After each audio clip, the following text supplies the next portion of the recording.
Well, welcome back, everyone, to the Say More podcast. I'm your host, Sarah Ozycz. I'm really happy to be here today with another fantastic guest. Please welcome David Duff. Dave, Hi. welcome. Thank you. Thank you for inviting me. Today, we're going to be talking a little bit about his story with mental health and kind of his current situation being laid off, which I can absolutely relate to, and kind of the impact that it's had and some other pieces of his story. So before I jump in with my questions, Dave, I would love to have you tell our listeners a little bit about yourself so they can get to know you. Yeah, sure. So I live here in Massachusetts. I've known Sarah since college, almost going on 20 years soon, I think, which is kind of crazy to wrap our brains around. For the longest time, well, leading up to the pandemic, I worked at TripAdvisor for many years. Unfortunately, was laid off during the pandemic from them. And then for maybe about 9 or 10 months was unemployed. Found a contract position with another company over in Rhode Island, which was nice. It was okay to get back to work again, but I just didn't like the overall atmosphere, the feel of the team. I will kind of say it was towards the tail end of the pandemic, so things were crazy. Things may have been kind of thrown off from their kind of overall feeling of a team. Landed a position with a Citizens Bank, for those that are in New England, kind of all over, starting to spread. Started off as a web content publisher, and then I made my way over to let me make sure I get this right, the website content strategy team. It is a mouthful. Pretty much when people asked me what I did, I jokingly told them that if you remember what a webmaster did back in the late 90s, early 2000s, kind of that, making sure all the content on the pages were showing, images were working. I'd work with the stakeholders if they wanted to get a new page up or a new page built or some edits done, kind of figuring out what they wanted, getting all of the assets that they had, kind of a project manager overall. And then mid-July last year, I was laid off, as they put it. There was a corporate restructuring and been searching for a job ever since. Thank you for sharing that, Dave. Yeah. And we're going to jump into some of those more detailed pieces of your story in just a moment. But I'm really glad that you're here today because we're talking about, I think, two very important topics. So, one, how do we navigate being laid off, right? And kind of all that comes with that phase of life. And I think that it's something, I think, a topic that really isn't shared publicly, right? I think behind the scenes, people kind of chat with each other, but there really is no public platform or space to kind of talk about it openly, right? Yeah. So I think that's important for you to be here and kind of share that side of things too. And then also, like, really, because my podcast is focused on destigmatizing behavioral health and really hearing your side of how all of this has impacted your mental capacity and mental well-being. So all really great points and really important to kind of talk about today. One of the questions that I had for you is, and I like to ask all of my guests this question because representation matters and everybody, different perspectives. People have different perspectives on this answer too. Can you talk about what mental health means to you? Yeah, I think it's obviously a recent term that has really popped up in our society. So not only is it a term that I think our society has defined, but I think it's also something too that you as the individual have to define for yourself on what is your mental health. I think to some extent from my personal experience, mental health is I know I feel a certain calmness. There may be certain stressing factors, like I need to pay this credit card or the car check engine light has come on. That's normal stress stuff. That comes with life. But mental health is kind of, for me, realizing that, if I'm in a rough situation and personally or professionally, just reminding myself that this too shall pass, that I'm not beating myself down. I'm not bullying myself in a way, really tearing myself down and my self-esteem personally, which I know some people can do. I think there was for a while in our society a certain amount of do better, do the best you can, like keep pushing yourself, keep pushing yourself, keep pushing yourself. And I think unfortunately that's kind of led to a lot of people realizing that that's not healthy. I mean, you can't constantly push yourself to do better and better and better. I mean, there's going to be a point where you can't do any better. It's just, I think it's emotionally, mentally, and physically impossible to just keep rising up. You need to find a certain point where you're just centered and you're happy. You realize who your supporting network is around you and that they're there to help you. And you give yourself a break at the end of the day. We're human. We make errors. We make mistakes. We're going to have great days. We're going to have horrible days. And I think that, just kind of embracing that overall mentality and saying, you know what, I'm pretty level right now. Everything is good. I'm not, making threats against myself. I'm not abusing different substances. I'm not, running away from my issues, which I get can be very enticing to do. Kind of meeting them head on and dealing with them is scary, but that's also part of being an adult. So, I think personally for myself, it's just kind of at the end of the day, I feel great with how my day went, knowing that, yeah, there are stresses. There may be more stresses the next day or the next week or the next month. But overall, I have people like my wife, my parents, my in-laws. I have a close knit of friends that I can reach out to in a text or in a phone call and ask for support or for guidance or just even crack a joke or share a meme or something like that. So, I think for myself, mental health is one of those things that I pay a lot more attention to now than I did maybe in my teens and 20s and possibly early 30s. I thank you for your response because I think you touched on a couple of points that I wanted to just kind of dig into briefly. And then I would love for our audience to hear your story Yeah. about, being laid off and what that's been like for you. You talked about a couple of things. So one, I think it's really important that you know your limits. Mm-hmm.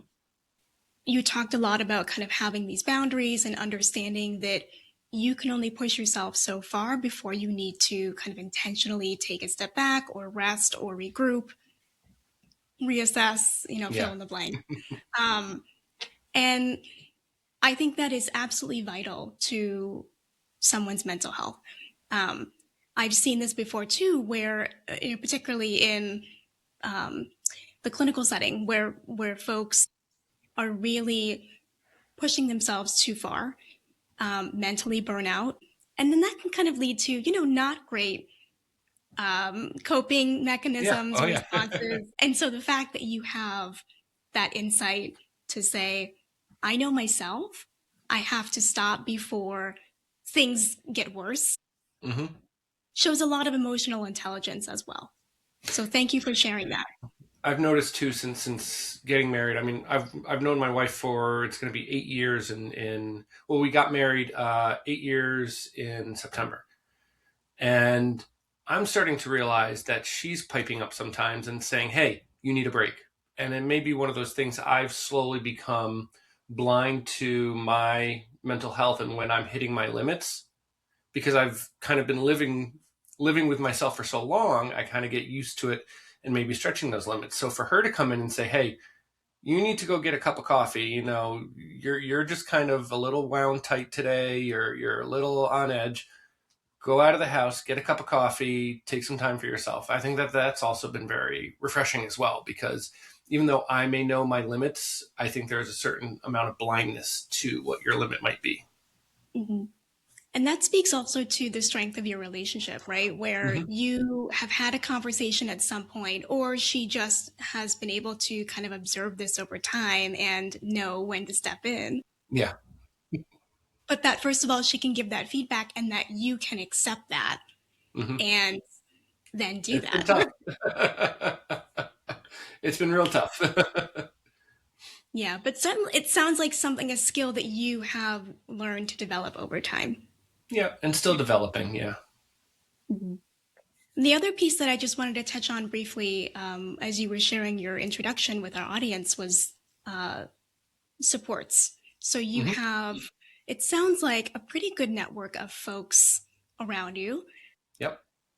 And it's important for our audience to understand that mental health really can degrade quite a bit if folks are feeling very isolated and Mm-hmm. don't have supports. Um, so for you, this has been a strength, a protective factor is kind of Yeah. how we say that on the clinical side.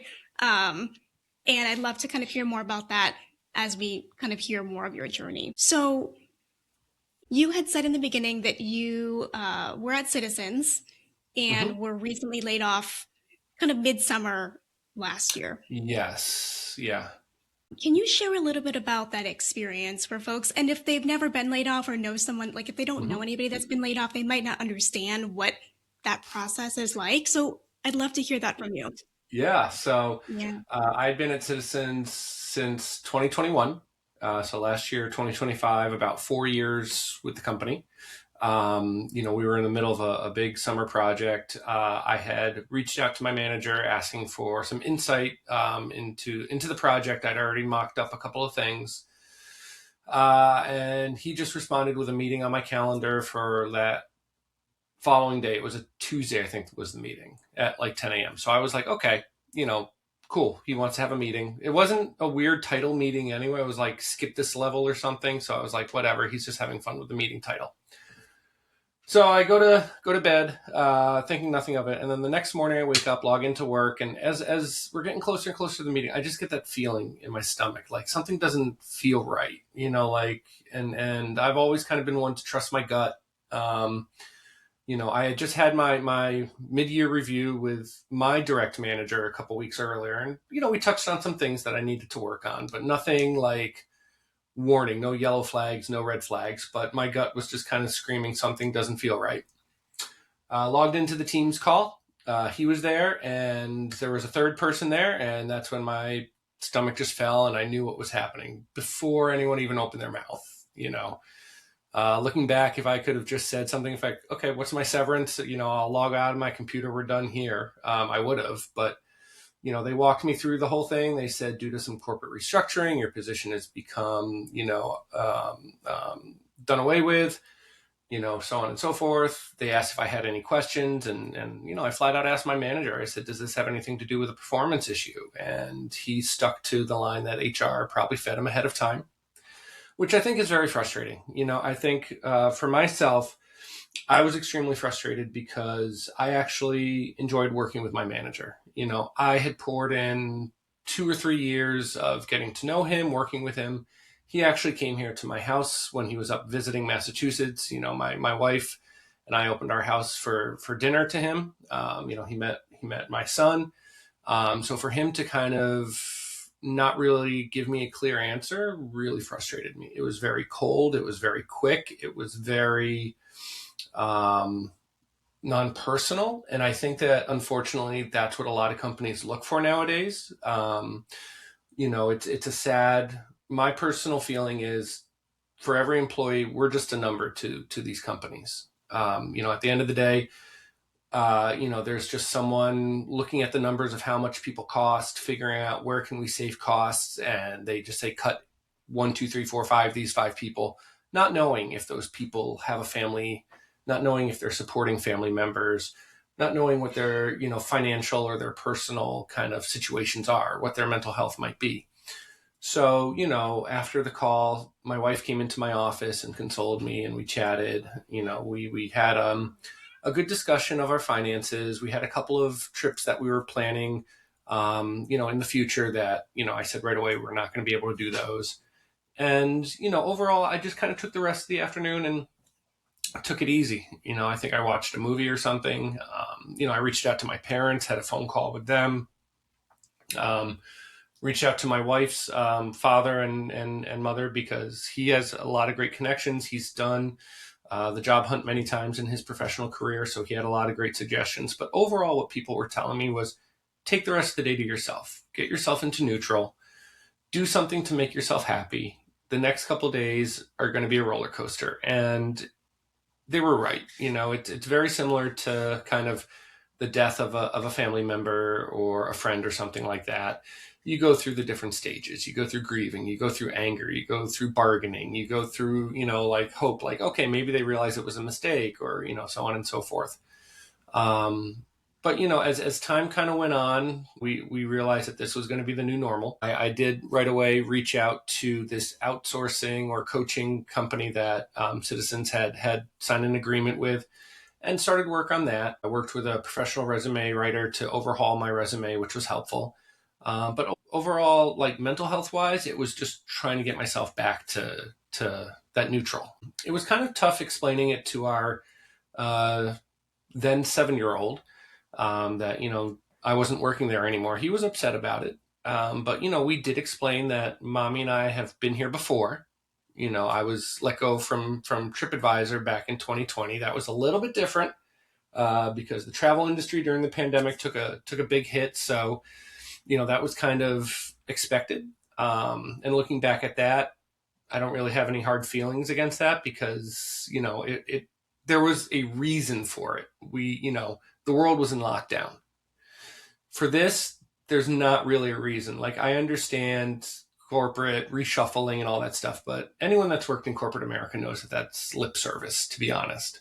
And I think a lot of people are starting to wake up to that. So for him to be upset about that, we just kind of said, look, there are going to be some changes, but overall, I think he was very appreciative that, I explained to him what was going on, and overall, I think thanks to my family, my direct family, my, external family, I've kind of bounced back. Now, the job hunt has been another story, but, after getting laid off, it was kind of one of those things where I'd wake up, I'm like, all right, what am I going to do today? Which is refreshing, but also kind of frustrating at the same time. And it can feel overwhelming too, because I think for a lot of people, their purpose is a large part of their purpose is their career, right? Oftentimes people spend many years either in school or in training to kind of get to a certain point, and then for such a large life event to happen Mm-hmm. without your consent, Yeah. someone else in a different room made a decision that has completely altered your life. Yep. And you had no say. And you have no say. I mean, my dad worked at NBC for 25 years. He raised me and my brother on that company's back, and really provided for us and got us through school and middle school and high school and college. And he was let go because of a small minor mistake. And, NBC was who he was. I mean, yes, he was a family man. But because of his job, he didn't really have any hobbies, or, wasn't really didn't really have a huge network of friends and stuff that he would hang out with on the weekends. He spent his time raising us on the weekends. My mom, was a stay-at-home mom and then worked from home or from an office while we were in middle school and high school. But for my dad, like I just saw like the 25 years he didn't know, and he still kind of doesn't know who he is, because by the time he was let go from NBC, I was in college. My brother was wrapping up high school and kind of doing his own thing. So, not to have that identity really kind of shook him. And to this day, he doesn't really have any hobbies. We joke that he lets the dogs out for walks and he naps, and it's one of those things that, because I saw it at the age I did, I'm really trying to make sure that I'm not falling into that same camp, which, some days it's great. Some days it's hard to do. Absolutely. I'm really glad that you made that point too, Dave, because I think one of the things that at least our generation, particularly I would say the last 5 or 6 years since the pandemic, we've really, I think, shifted from this idea that, work is our complete identity to trying to build a balanced life outside of work. Not to say that we can't have purpose and meaning in our work, in our professions, but not all life. Because we have, besides our 7-year-old, my wife and I have a toddler. And so, my days are pretty much taking her out for errands or taking her to this, indoor toddler play area near us. And just even going out with her, the amount of, millennials, because I mean, I'm 40, I'm a millennial. The amount of millennials I see out with their kids, it ranges, but I mostly see, like the grandparents taking care of the kids while I'm guessing both of the parents around my age are working. And then, not if we want to drill down even further, the amount of dads I see, just on a daily basis taking their kids out to run errands or anything Monday through Friday, very, very slim. I think that there's still this mentality, unfortunately, of the man of the house needs to be the breadwinner, needs to be working, needs to be bringing in that paycheck, and yes, unfortunately, we're not in a single income economy anymore. My wife and I have always been working, and I give her so much credit for continuing to work right now, and luckily she is in a position where she enjoys what she does, and her manager, which wasn't the case for a while. But I'm very thankful that she's able to provide right now while I'm taking care of our two kids, and which is a full-time job hunting, which is also a full-time job. So I think that there is that mentality of the husband has to be the one being the breadwinner, and the mom is either raising the kids. If the mom isn't raising the kids, she's working too, and then that means that falls to the grandparents or daycare or a babysitter. So I am kind of embracing this fact that I get to be a little bit more hands-on in parenting and being a dad than maybe previous generations. I would love to dig into that a little bit, Dave, if you don't mind. Sure. One of the things about destigmatizing behavioral health is really reducing the shame and, quite frankly, antiquated narratives Hmm. about what it means to be, X, Y, or Z. Yeah. Um, it sounds like for you, now that you have been laid off for some time, that you've really kind of embraced um, a lot of fatherhood and parental responsibilities that I think traditionally Yeah. um, fell to women. Hmm. And I'd love for you to share a little bit about what that experience has been like for you. Yeah. So, I mean, it is interesting. I do enjoy, being a stay-at-home dad for all intents and purposes. It's not like I'm choosing it. I would love to get back to work. I would love to, take the skills that I've spent the better part of my life honing, and put those to work.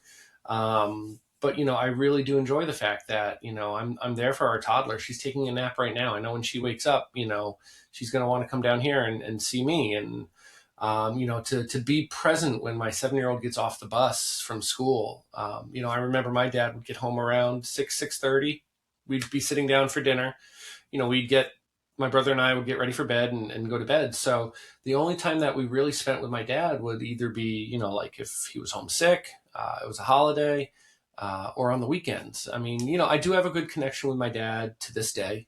I do see some of the old school ways of thinking and kind of how that has changed with the way that I'm doing my parenting right now. But it is very refreshing, I think, to just kind of be able to be there. Everyone told us when our daughter was born that you blink and it all passes you. It was a little bit different with our son. We fostered and adopted him, so we missed out on the baby years. Um, I was working during her, baby years. It only has been in the last year that we ran into this unemployment.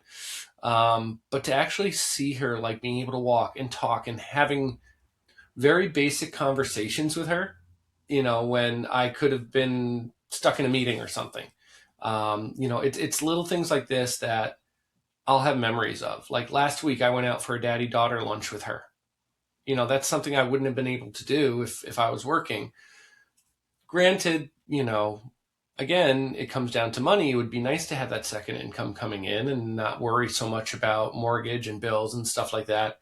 Um, but at the end of the day, when my son is on his wedding day or my daughter's on her wedding day, I'll remember back to this stuff. I'm not going to remember that 4 o'clock meeting on a Thursday, sitting there virtually listening to someone drone on about something. So it is a very interesting position to be in where I'm stuck between these kind of two roles of being that stay-at-home dad, enjoying it, but also the logical part of my brain realizes you can't be doing this forever. You need to get back on your feet. You do need to provide, to some extent to the family. So it's something I go back and forth with every single day, and I'll talk to different people about it. I'll talk to my parents or, my extended family, um, and just kind of take things as they come.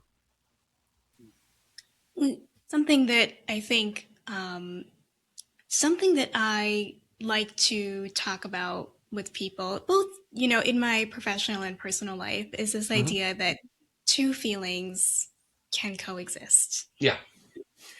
at the same time.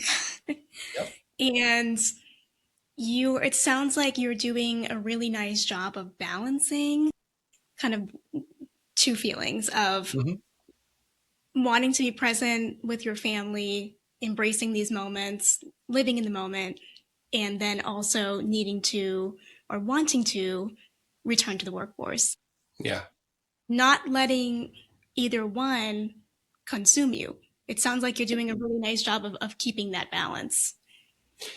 And it's tough. I think I'm very lucky in a way, the way that our family came together, because as I mentioned, we fostered and adopted our now 7-year-old first. And so pretty much, quick story behind that. We did the foster classes here in Massachusetts. We got a call on a Friday in February saying, "Hey, we have a 4-year-old that we think would be a great fit for you. Here's a quick rundown. We actually picked your case because you would be a great fit. What do you think?" We said yes. They said, "Okay, by the way, you have about a week to get, your house ready for this 4-year-old." So within that week, I had to pretty much go through a whole range of emotions of, "Oh my God, this is happening," versus, "Oh my God, this is happening." I had a great conversation with one of my coworkers at Citizens who I look up to. And I pretty much asked him, I said, "How do you balance between being someone working in corporate America and being a dad at the same time?" And he said, "It's not easy. It's really not." And, I don't think anyone ever says parenting's the easiest job in the world. It is not easy at all. And I think if you go into it with that mentality of there's going to be some hard decisions to be made. You're going to have rough days. I think you're going to do a little bit better than just kind of walking through with rose-colored glasses, thinking everything's going to be amazing. So I figured out very quickly how to balance those two between working and being a dad, because I had to. I had a week to welcome this 4-year-old into the house who was, he was talking, he was potty trained, he had thoughts of his own, compared to when our daughter was born. It's kind of like an entrance or an exit ramp. You have a little bit of a ways, you have a kind of this slow way to go, and then all of a sudden they're walking and talking. So you have a little bit more to prepare yourself. And I've seen that with other dads in this dad support group I'm in, who, it's their first time being a dad, and they're like, "How do you balance this out? How do you make sure you're home for when your kid gets home? Or how do you balance a meeting and your daughter or son needs to be fed or put down for a nap or anything?" So I think I've been very lucky that I've been able to balance these out, because I had to. I had such a small window to do it and be ready for when our son came. And you also needed to learn that, though. I will say, let's Yeah. give yourself a little bit of credit here, Dave, because yes, you had a short amount of time, but you were also actively learning the Yeah. process of what needed, what needed to happen. Yeah. Um, you mentioned a dad support group. Yes.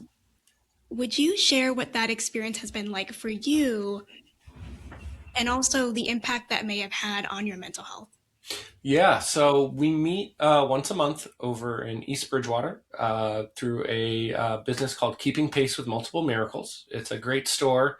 It started about 30 years or so ago by the Pace family. They had triplets, and complete surprise to them. And the father, Steve Pace, and his wife had no idea where to turn. And when you have one baby, it's like, okay, I know someone that had a baby. Or when you had twins, okay, maybe, like I've known some. But when you have triplets, they're like, where do we even begin? So they started they were eventually put in touch with someone else with triplets. They got all sorts of baby stuff that they needed. Long story short, they opened up this store called Keeping Pace with Multiple Miracles, where families that have their first time babies, twins, triplets can now go and get stuff secondhand. They go for classes. They learn, that's where our Lamaze class was. That's where the first aid, class was. That's where the CPR class was.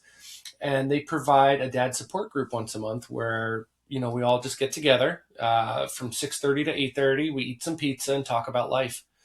And the group ranges in numbers. I've been there sometimes where it's 4 or 5 people. I've been there where it's 12 to 15 dads.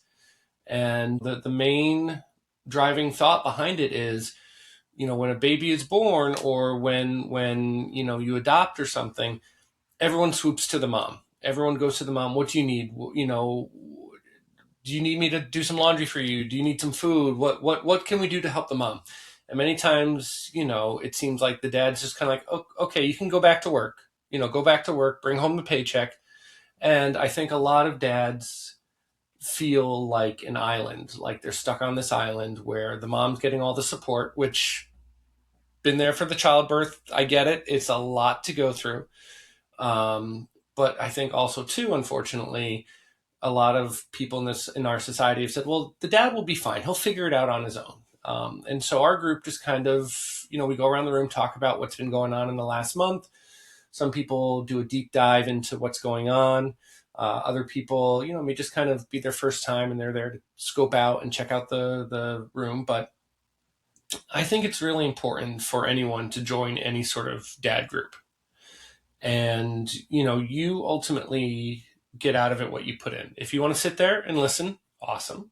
If you want to hear that other dads are going through the same thing that you're going through, even better, if you want to contribute and say, hey, had a big fight with my wife this week because she wants to keep the baby on formula, but I think it's time to get the baby off formula.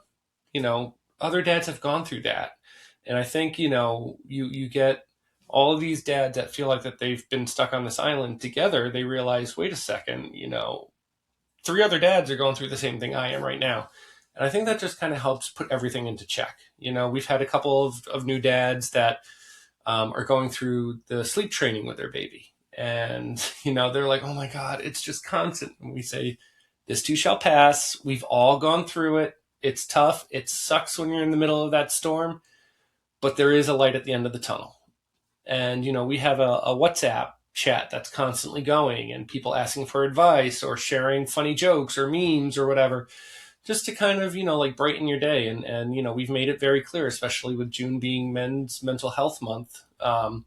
If you need something, text or call. Doesn't matter what time of the day it is. One of us is up and around maybe because they're feeding a baby or, they're not working. We can answer, a question or whatever. And I think it's really helpful for dads to realize that you're not alone.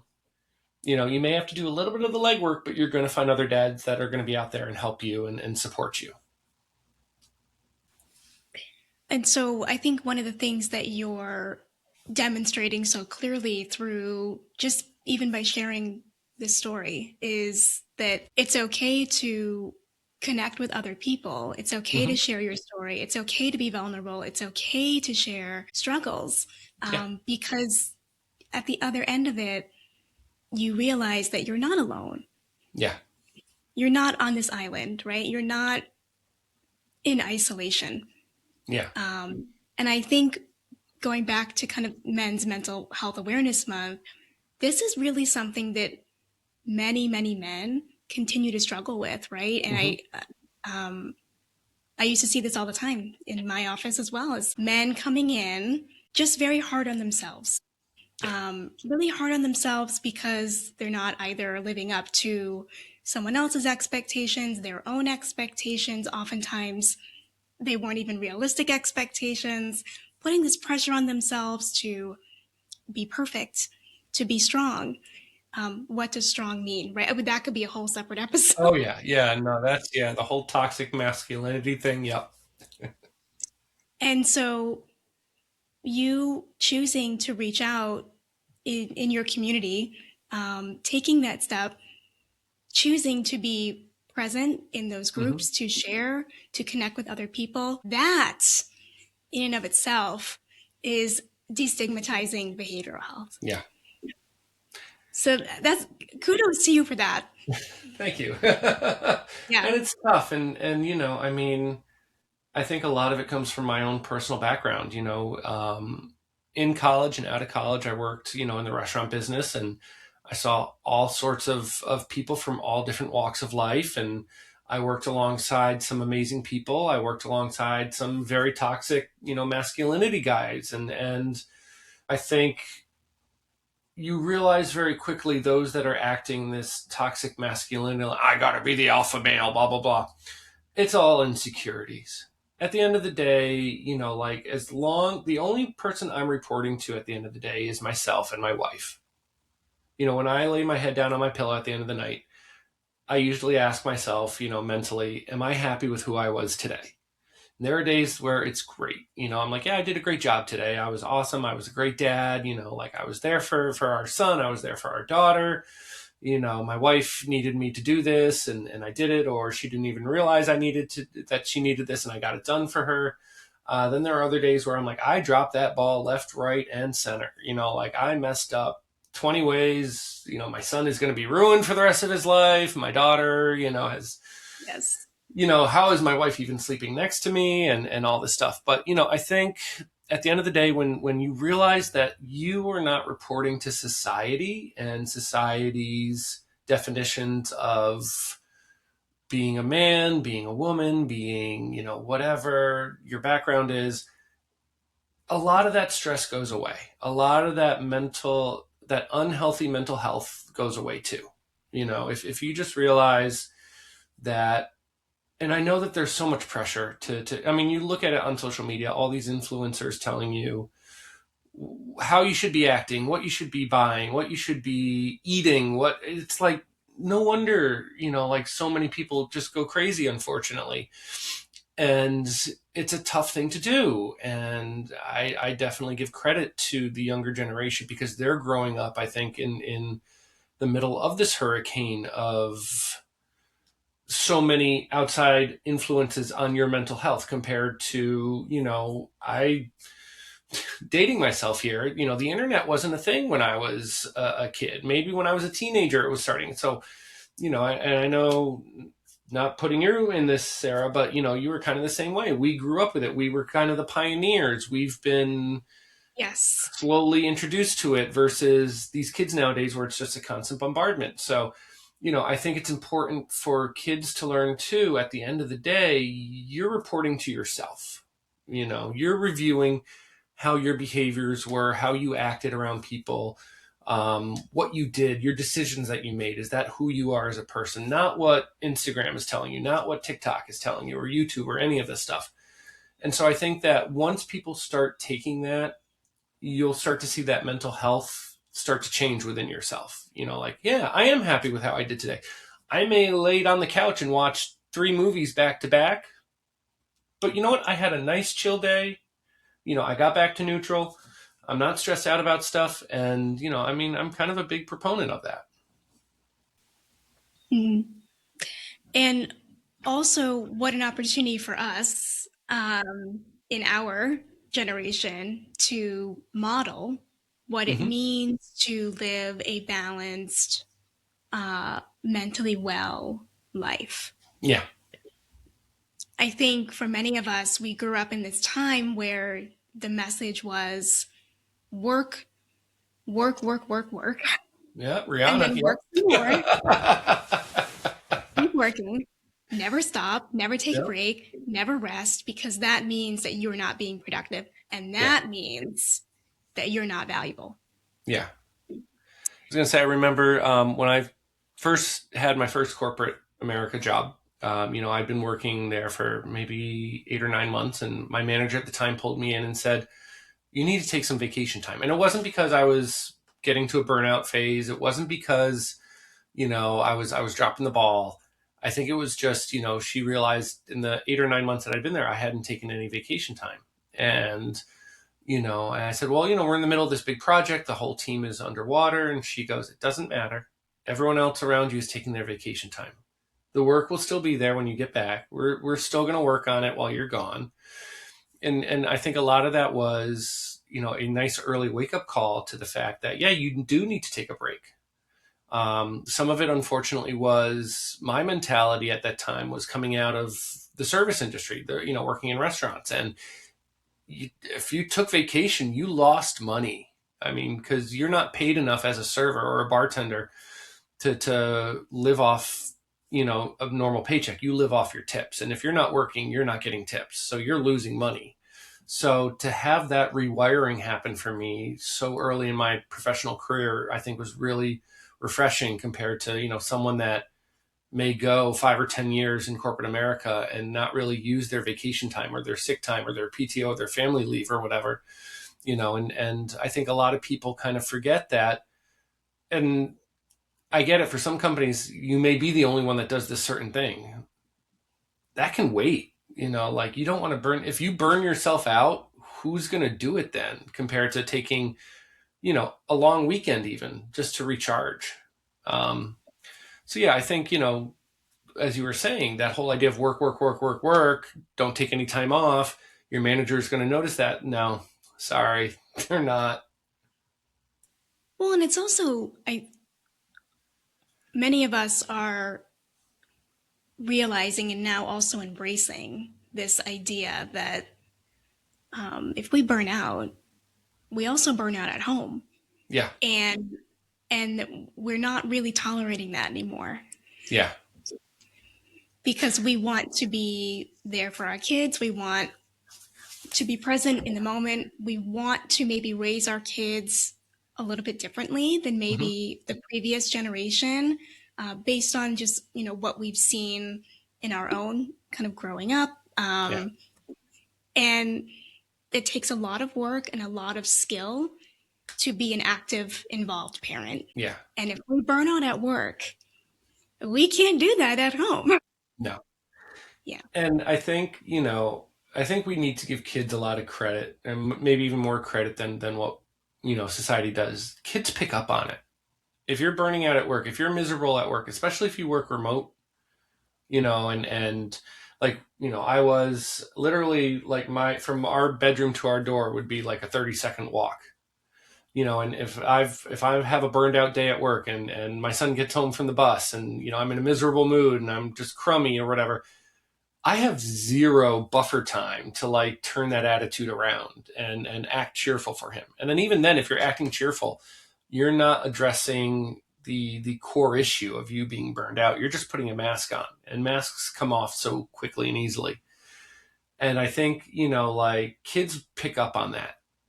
And, they realize when mommy or daddy's in a bad mood, even if you're not like actively saying it or showing it, kids are really good at realizing there's a subcontext going on here. They may not understand subcontext, but they're like, nope, something's off with mommy or daddy. And they're a little bit more on edge than normal, or he's not playing catch with me, or, not doing tea time with me or something like that. So, if you burn out at work, it's going to quickly spill over into your personal life.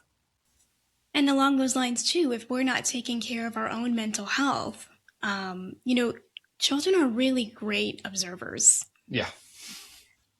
They observe everything. And as you said, whether they say it or not, they know what's going on. Mm-hmm. And it's really our responsibility as their parents to be able to show up for them in a healthy way.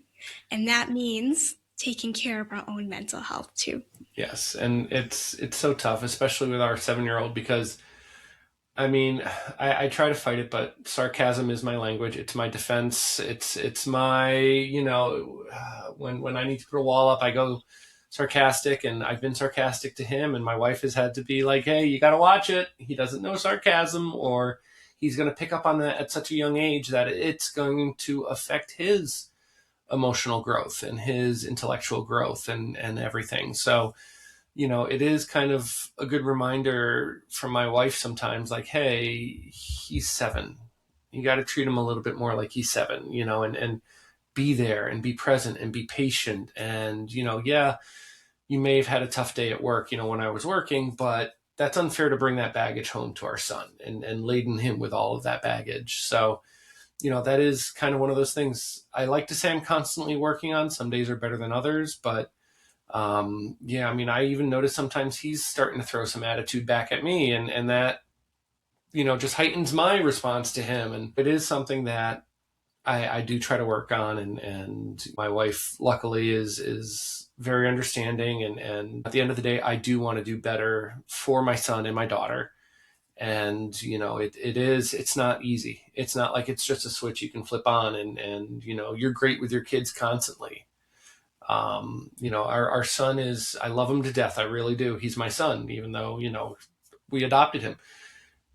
And he is one of these kids that just takes and takes and takes and takes. And it's not in a mean way.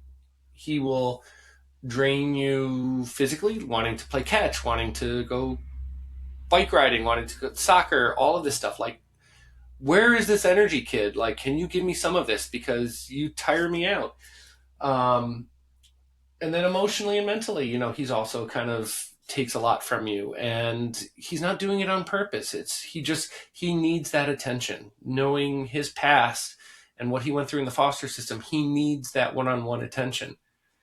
And there are some days where I've got it. Like, I'll go out with him. Like, once a month, we do the Home Depot Kids Workshop, where you build a little kit thing, and it's me and him. It's daddy and son time.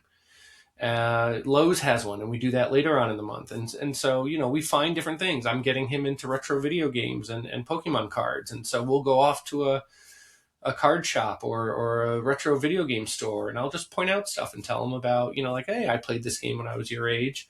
And so it's little things like that when I have my rough days, when I may snap at him, I feel bad. And I do not enjoy those moments where we're both at each other's kind of throats yelling and stuff. But, I do try to make it up and change my behavior, so then that doesn't spill over to him when he's starting a family.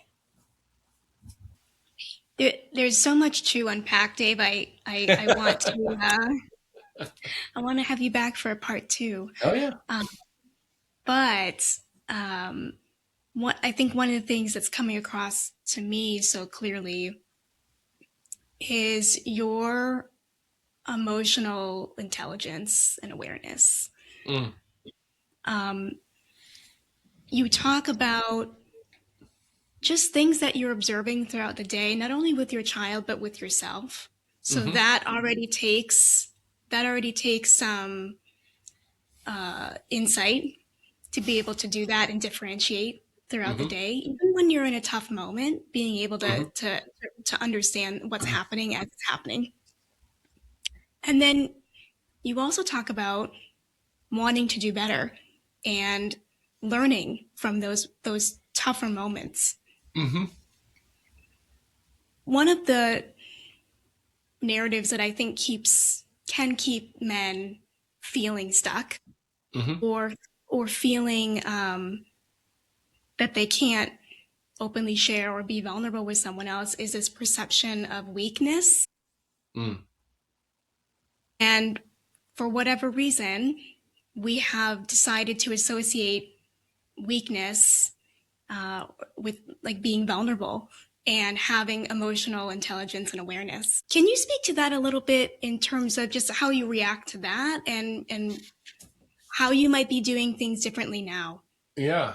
I mean, I think if anything, to talk about your weaknesses, talk about your faults, and, the points that you need work on is actually a certain strength, because, that's acknowledging, that, hey, I'm not great with this particular thing, or, hey, when my kids come to me and I snap at them, I don't feel good about that.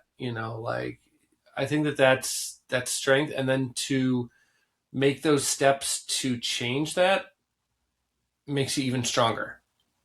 I think to be haunted and kind of like scared of this talk of sharing your weakness is the actual weakness. If you go through your life like, well, I can't talk about what's on my mind right now because, like, I'm not supposed to, I'm a man, I need to go lift dumbbells and nail wood together and all the stereotypical guy things, that's a certain weakness there, because you at the end of the day, it doesn't matter if you've repurposed a deck or repaved your driveway or cut your lawn. Like, you're still running from whatever the emotional or mental issues are that you don't want to talk about. And I'd rather get that out right away and not have that chew up at me, for a week or month or 6 months or 9 months or a year. If there's something on my mind about myself or my marriage or our kids, I'll talk to my wife about it. Yeah, it may be awkward. Guess what? Life is awkward. You got to learn how to deal with awkwardness. Otherwise, you're just going to run from it for the rest of your life. And again, that's, I think, a certain weakness. To stop and stand up to it shows strength. I want to thank you for sharing that, Yeah. because and I said this in my previous episode too, which is we can't expect change without being change. We Yeah. can't expect change to happen without being a change ourselves. And what I'm struck with your story, whether it's through multiple layoffs, adoption of your son, and job searching, Mm-hmm. your the impact of all of that on your mental health, your relationship with your wife, you are demonstrating so clearly that this is valuable, this is important, I'm taking care of myself, I'm doing things differently because I am going to be that change. Yeah. And I get to, like, someone from the outside, especially maybe my wife, like, she sees me, every day. She'd be like, well, you haven't been down in your office on your computer looking for jobs. Like, you say you're job hunting, and you say you want to do better. You say you want to be working again, but, I don't see you. And, I mean, it's one of those things that you can't be job hunting 40 hours a week, Monday through Friday from, 9 to 5. I don't think it's physically possible. You hit points where you're like, okay, I've reached out to everyone. I've looked at all the jobs, looked at the companies. And I think, it's important. And I'm totally fine with her seeing me sitting on the couch and maybe playing a video game while our daughter is taking a nap. One of the biggest things that I had for the longest time was I was able to take our dog out for a walk, and that was kind of my me time. That would be, first thing in the morning. I wake up around 6, and I would take our dog for a walk, and the house was quiet. The neighborhood was quiet. I have time to myself to kind of prepare for the day. I take her again around lunch, the afternoon, and then at night. And unfortunately, we had to put her down about a month ago, and that has changed my overall, my day-to-day routine, and a little bit to my mental health as well, because those 4 times of the day, that was just my me time. Like right now, pretty much from when I wake up, it is taking care of our kids. If, my in-laws have our daughter and my son's off at school, it's taking care of stuff around the house. And then, my wife gets done with work and just kind of making sure she makes the transition over to family life okay. I may get 30 to 40 minutes to myself before our son gets off the bus. And then it's, giving him all the attention and time and whatever activities we have planned after that. So it is one of those things that, it's definitely a lot of changes, and kind of finding that moment of just chilling and getting back to neutral. And even though it may not seem like I'm doing something, it's because I need that moment to get myself back to a kind of a centered spot. Physically, my wife can see what's going on with me. She can see if I slip on the stairs and I hurt myself, or, I stub my toe, but she can't see mentally and emotionally what's going on inside. I can talk to her about it, but you can only put stuff in. This is going to come out so wrong. You can only put stuff into words to a certain extent, and I think a lot of the stuff that mentally and emotionally people deal with, and it's either how we are as a society, we haven't come up with a great way to kind of explain some of the in-depth stuff that people may be haunting them in their, emotions or their mentality overall. So, big proponent of, Just do nothing for one day. It's great. You know, it's really clear to me again that you have to find what works for you. Yeah. And that is going to be different for everyone. Hmm. What I hear you saying, though, is that for you, having an outlet to clear your mind, whether, you know, that was walks with your dog, having a moment to rest, restore, relax, Hmm. those all seem very vital to your overall ability to show up in a meaningful way. Hmm. And being able to share that with your wife is an important step for her to Hmm. understand what might be going on for you. And again, it's how do I get my message out there so that someone else can understand and support me in the way that I need right now? Yeah. Mm-hmm. And I think, it's one of those things that we need to work on as a whole, as a society. People need to figure out on their own and then figure out as a whole. And I know my big issue that I'm still working on to this day is when to ask for that help. I'll go out and like if I'm looking for a job and I see so and so has a connection to this recruiter, I'll reach out to that person and say, hey, I've applied for this job. You seem to be in contact with this person. Can you make that introduction?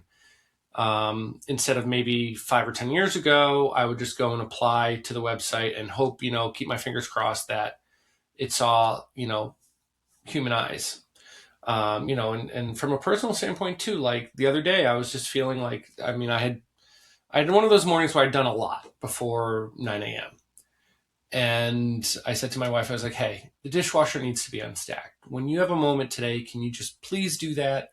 And that's something that, I've worked with my therapist over. I was raised where, my parents would kind of keep an eye on each other and predict what they needed. Like if we were on a family car trip, my mom may say to my dad, hey, you've been driving for about 2.5 hours, 3 hours. Why don't we take a quick break? We'll switch. I'll drive the rest of the trip. So that's what I was raised in. Pay attention to your partner, see what your partner may want, kind of anticipate their needs. My wife, though, was her family is more of the ask for help when you need the help. So even when we started dating and then got married, and even to this day, we're still figuring this all out. I was more of the, okay, I've been driving for 3 hours. How come she hasn't offered to drive yet? And that would get me into a bad mood, and we'd get to the destination. I would be exhausted. I'd be cranky, you know. And so I think for me, it's now turning around and learning when to ask for help. Like even the dishwasher, hey, just can you do that for me? I've done 4 things already. Um, and it's that open communication that I think she appreciates because that was always a friction point, with us. Like, well, why aren't you predicting what I need? Well, why don't you just ask me for help for what you need? And I think for her, it's taking a little bit of adjusting because she may not be used to it. But it also means that I'm keeping her in mind and I'm not sticking to my old behaviors and I'm, asking for help, knowing that if she were to turn around and say, hey, the kids are driving me nuts. Just yesterday, we went grocery shopping and we had to take 2 different cars and she was going to meet us at the grocery store parking lot and take our daughter. And I texted her, I was like, hey, we're already grocery shopping. Go to Target. Just go to Target. Come back whenever you're ready. Take some time for yourself. She'd been doing a lot the last couple days with the kids. And I think she was surprised by it and she appreciated it. And, it was a little bit of anticipating what she needed, which fell back to what I knew well. And then I also had a feeling too, she might have just asked me, she could have been like, hey, just take the kids and go grocery shopping. So, it is that growth. It is learning and applying what you've learned. That's the biggest thing, I think, is applying what you've learned to your actual life. And what a great example that is, Dave, of truly showing up for each other, Mm-hmm. even when it's hard or when you don't know what the other person needs, is that you try. Yeah. And honestly, that's one of the biggest things that we all can do just for ourselves, for our partners, in our work life, in our personal life, in our parent life, Mm-hmm. is show up and try. Yeah. And it's not going to be perfect, No. but no one is. Yeah. And the most important thing is that we are trying. Yeah.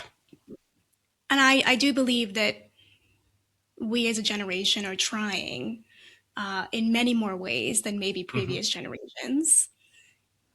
And what a great example that is to our kids.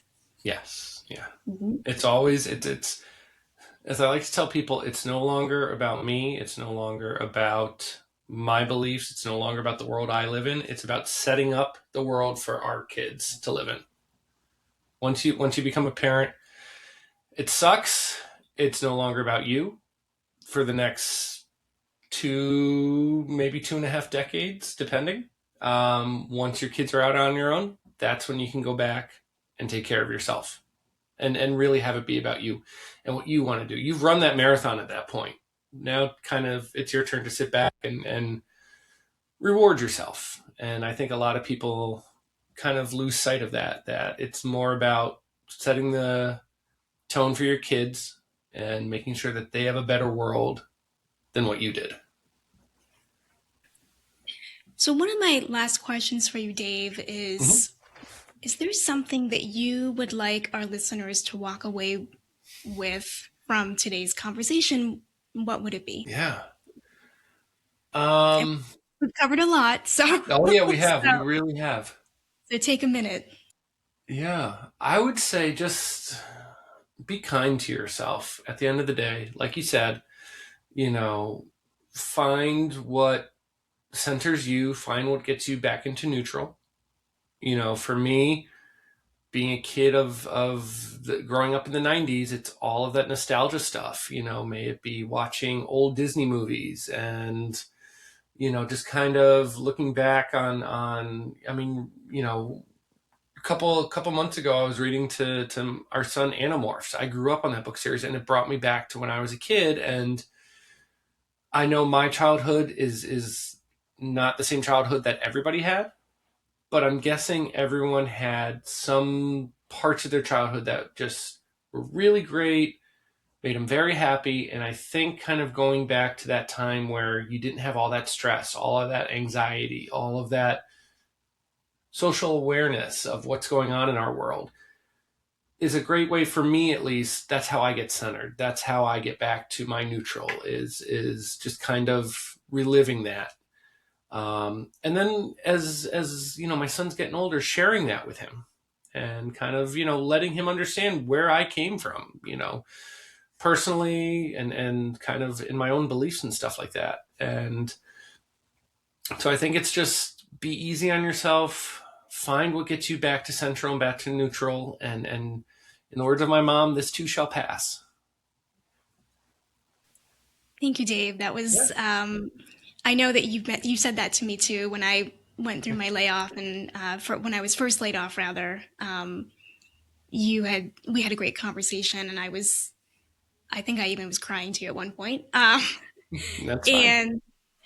And you had said, this too shall pass, and it was such a lovely reminder for me that not everything will be as hard as this particular moment.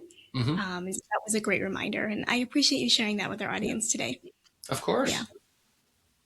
So, anything else that you wanted to share today? Hopefully some of my advice and personal experience has touched someone and has given them some ambition to do something new or to change something that they weren't happy with. So I want to thank you for inviting me onto your podcast. Of course. And if anyone's looking for a great colleague, and you have found one in Dave Duff, I am happy to connect you with him. He is truly one of the best people that I know. Well, thank you. Absolutely. Well, thanks everyone for tuning in, and stay tuned for next week's episode, and we'll see you then. Thanks so much.